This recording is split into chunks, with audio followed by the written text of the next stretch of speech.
Welcome. Thank you for the introduction. Um, I'm with the University of Bonn, and I'm with the Autonomous Intelligence Systems, and I will present to you our work, which already Professor Zielinska mentioned, and you can see the title here.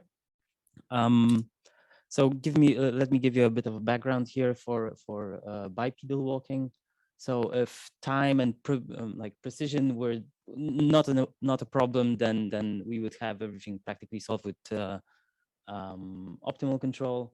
However, the dynamics are not that simple, and they require a lot of computation. So several simplifications have been developed. One of them, which is very common, is the linear inverted pendulum model, where we generate center of mass trajectories. We approximate the whole body as a single point mass with a contact point, which is usually called then the ZMP, the zero moment point. Then we track these trajectories in a state space setting with LQR, MPC, whatever. But the simplification here is an advantage and both a weakness, as it does not consider any angular momentum, which humans are known to regulate while walking heavily. And then that led to the flywheel extended model, where the torso is considered as the flywheel. It's not a perfect approximation, but it provides some benefits. And there's also more other general works like the resolved momentum controller and the recently emerging centroidal dynamics approaches, which this work would fall into. So one thing is like having the reference trajectories, and the other thing is actually having hardware that is capable of executing those.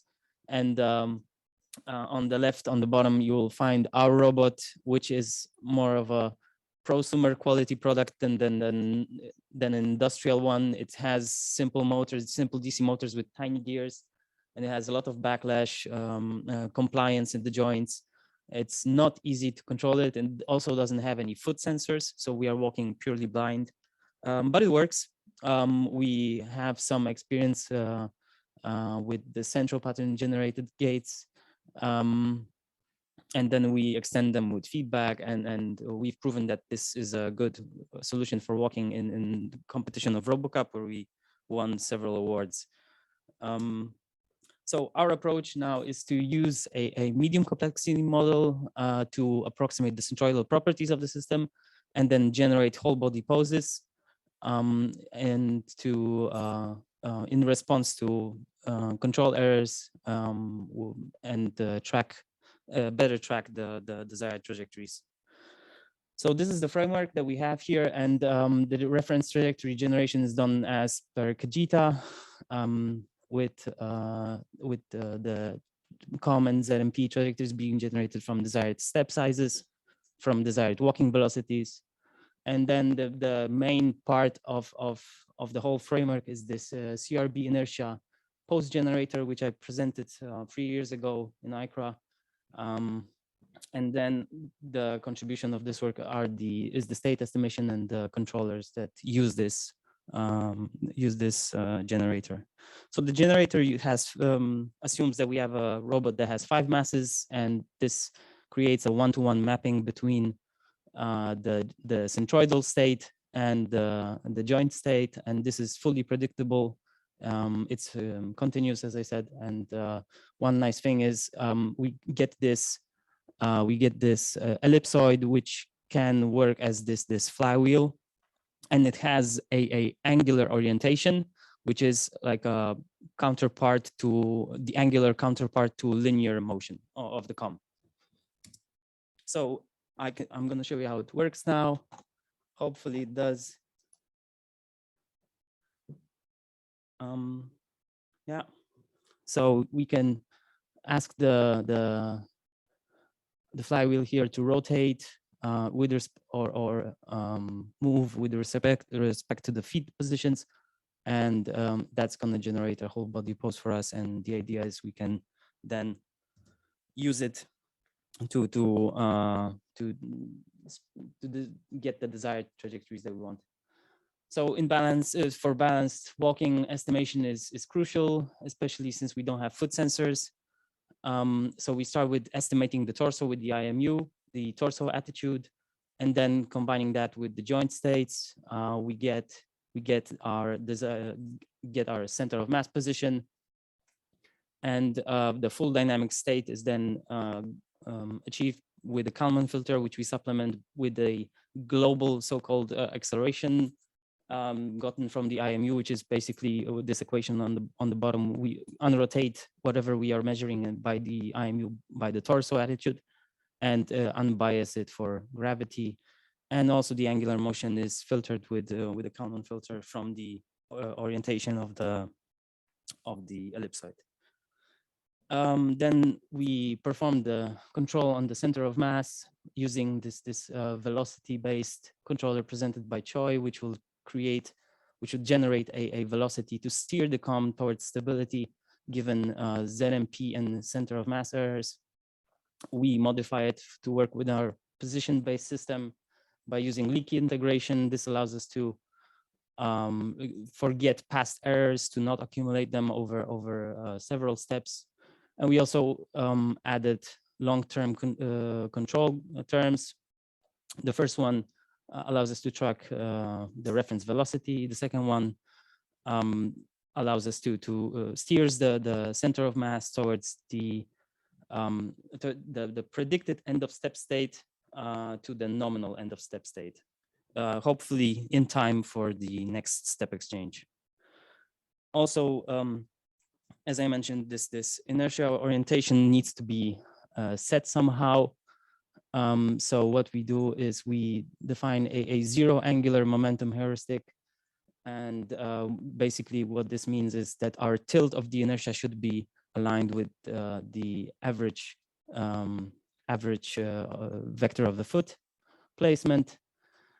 And then we use a concept called the augmented center of mass to hide the flywheel dynamics into the regular linear inverted pendulum form.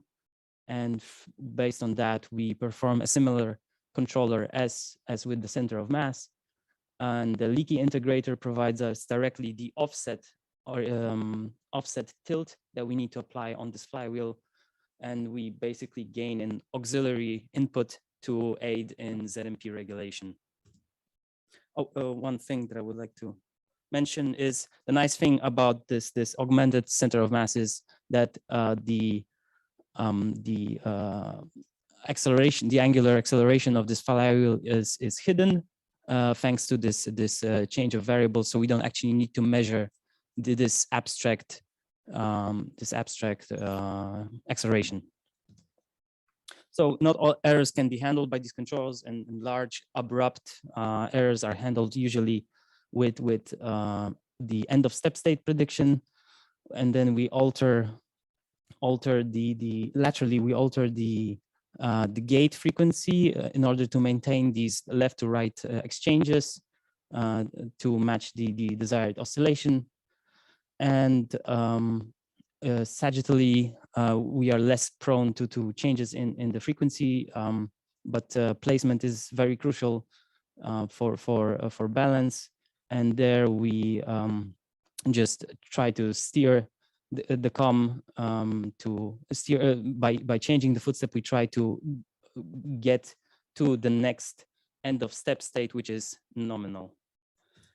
And these are the results with all feedback enabled concurrently as measures of quality. We use the integral square error, and you can see with every feedback term that is being enabled, a significant drop in these errors is observable. The walking speed also increases. And one thing to note is how much the inertia control actually contributes, because at the end we disable it and we're back to losing like 1/3 of the walking velocity. So for higher walking speeds, regulating the angular momentum is really crucial. And also in pusher gravity, here you can see the phase plots. On the left side, you will see the open loop robot which has some compliance to it. That's why it's kind of on the top, it's cutting off at a certain position. It kind of sags towards the front. It's basically unable to walk, and that's what's providing it the added stability here. So they don't fully represent the gain that should be observable. From my experience is that we observed like a 3 times increase in push strength that the robot can tolerate. And here are some examples of this, like utilizing whole body to the robot is using everything, the ankle torque, hip torque, also arms, everything is resolving, getting generated by this whole body pose generator. And those are my references, and thank you for your attention. I would gladly take some questions. And now the paper is open for discussion. Any question? If not, then I have the question. As I know the method, you got the footprints, but what about the Lecken trajectories in transfer phase? How did you obtain? Okay, that's described in the paper. I do not consider it that crucial. They are simply assigned trajectories, which yes, that you assume some shape. Yes. Yes, and Yeah. it goes exactly. It progresses with the gait progression. It goes with the sine function, Yes. which is close, but which is sufficiently close to produce a lifting motion, and it's close to what humans produce. Yeah. With the hyperbolic. It's okay. This is usually how it is done, but I thought maybe you introduce something. No. Any other question? If not, then thank you again. Thank you. Good work.